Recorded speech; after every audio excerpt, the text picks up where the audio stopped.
ranking. E eu lembro que, por exemplo, em primeiro lugar, nós temos a cidade de Singapura, em terceiro tem Zurique, e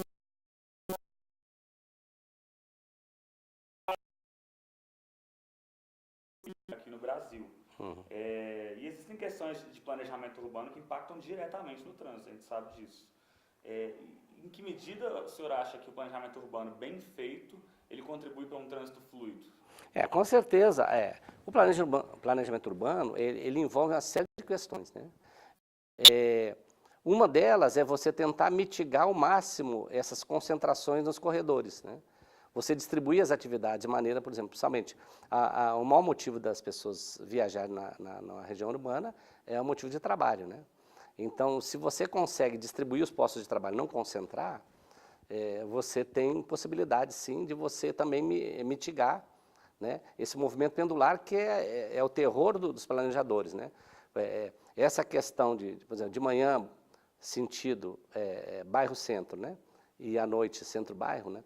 E concentrado só no mesmo horário, isso é terrível, porque você tem que planejar uma frota capaz de atender essa demanda, e isso aí acaba, nos intervalos, ficando com a frota ociosa, né?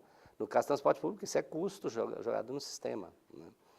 E, enfim, então, essa questão, tem um termo que os arquitetos urbanistas usam muito hoje, que chama centralidades. Na verdade, é o que é os subcentros antigos, que existiam alguns intuitivos, né? Precisamos pegar aqui, por exemplo, Venda Nova, é um subcentro, né? Muita gente já não vê o centro que consegue atender suas necessidades lá. Então, o planejamento urbano é mais ou menos isso, é você conseguir distribuir, né, de forma mais equitativa, né, as atividades para que a cidade não precise muito desses adensamentos, principalmente esse movimento pendular. De qualquer forma, também se implica que você precisa melhorar a infraestrutura, não só de transporte, mas a infraestrutura viária como um todo, né? Então, esse é outro problema, porque a questão do uso e ocupação do solo, né, que acontece ainda de uma forma, às vezes, não conectada com a realidade. Vou dar um exemplo aqui também de vocês, de coisas que a gente vê no dia a dia. Nós temos aqui uma revendedora de veículos ali na Catalão, né, que permitiram que ela ficasse no nível bem acima, né, da caixa da via, né? Então, ela está lá no topo do morro, tá? Só que quando ela foi instalada lá, para a visibilidade é bonito, né, a vista é muito bonita e tal, mas esqueceram que esses veículos têm que chegar lá, né? E as carretas não conseguem subir, vencer aquela rampa. Então, o que acontece? A carreta fica descarregando no leito da via, na margem da via, atrapalhando o tráfego. Então, é muito comum você falar e ver... Então, ou seja, quem deu o licenciamento, devia, peraí, gente, vocês vão botar aí, como é que os carros vão chegar aí? Tem elevador? Como é que vai ser? Né?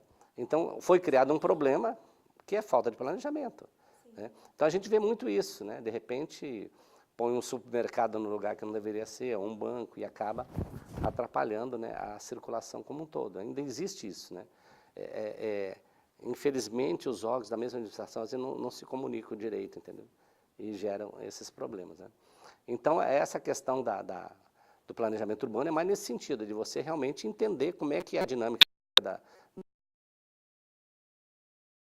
da localidade, da cidade, e tentar já se antecipar a esse tipo de problema. Então, basicamente é isso. A gente sabe que na maioria dos casos a gente tem cidades planejadas, como a gente estava conversando sobre Brasília, Belo Horizonte, que tiveram seus problemas, mas a maioria das cidades nenhum planejamento tem, né? Elas surgem espontaneamente. É isso que eu estou falando, esse uso e ocupação do solo não é respeitado, fica a cargo sei lá, do mercado imobiliário, né? E obviamente que o mercado imobiliário, a tendência é tirar o máximo de proveito daquele espaço de pedaço de terra que tem, né? E se não houver uma gestão firme, acaba acontecendo isso, né? Essas questões que a gente vê, né? De loteamento irregular, né? Principalmente invasão, toda hora a gente vê. Aqui mesmo, no Anel, surgiu de repente do nada ali, uma favela na margem direita de quem vem. E aí, aí pergunta, poxa, mas por que o poder público não age? Aí a prefeitura diz, não, mas aquilo é área federal, não. O governo federal está lá preocupado com os problemas dele, não está preocupado aqui, né? Ou seja, a prefeitura devia coibir esse tipo de coisa, que depois, se quiser expandir aquela área já não tem mais que estar ali, cheio de famílias, ocupando, né? Então, são coisas que vão acontecendo dia a dia, né? Enquanto a gente está falando aqui, está subindo o prédio aí, e muitos irregulares, com certeza. Bom, além da parte, né, desse planejamento, você acredita que há outros fatores que podem contribuir para a saúde do trânsito de uma cidade? Sim, sim.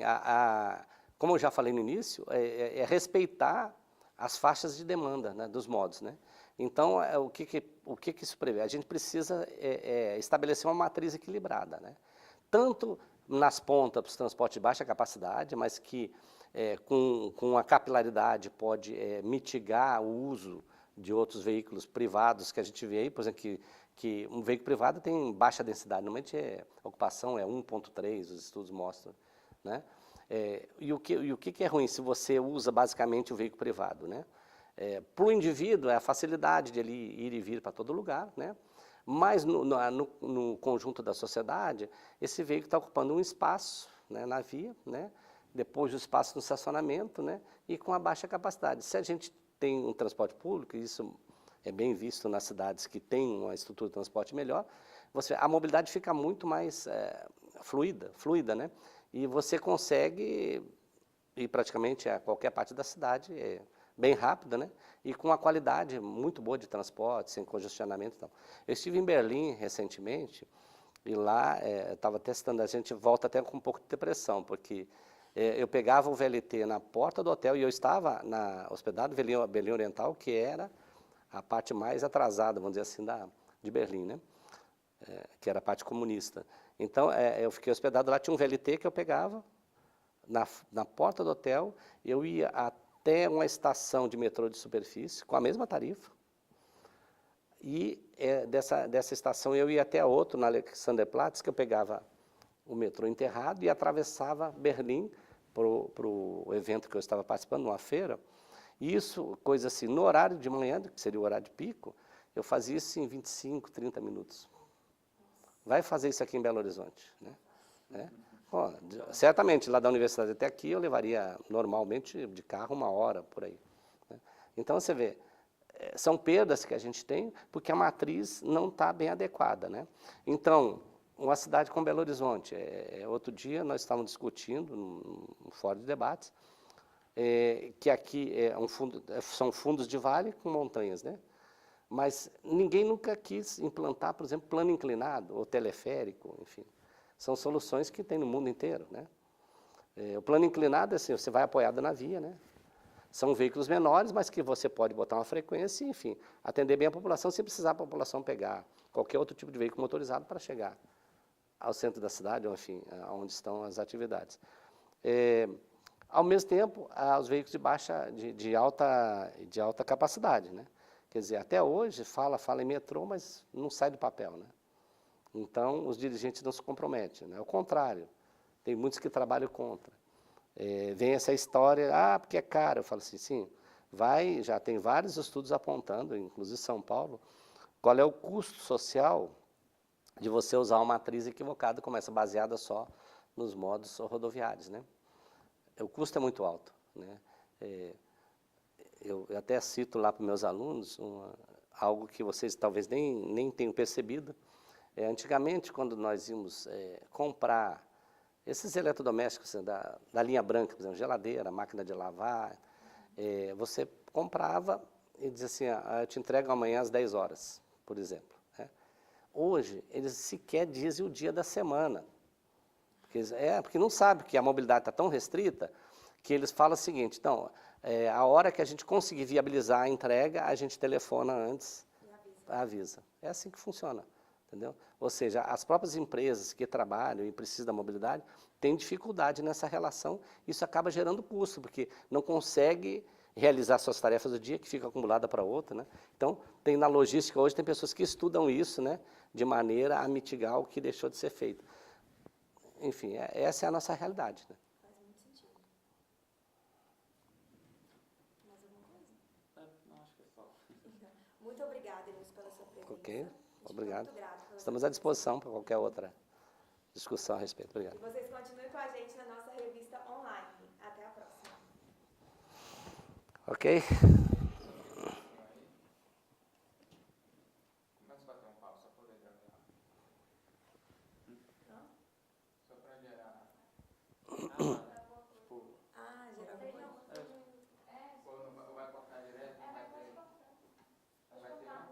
não pode digitar.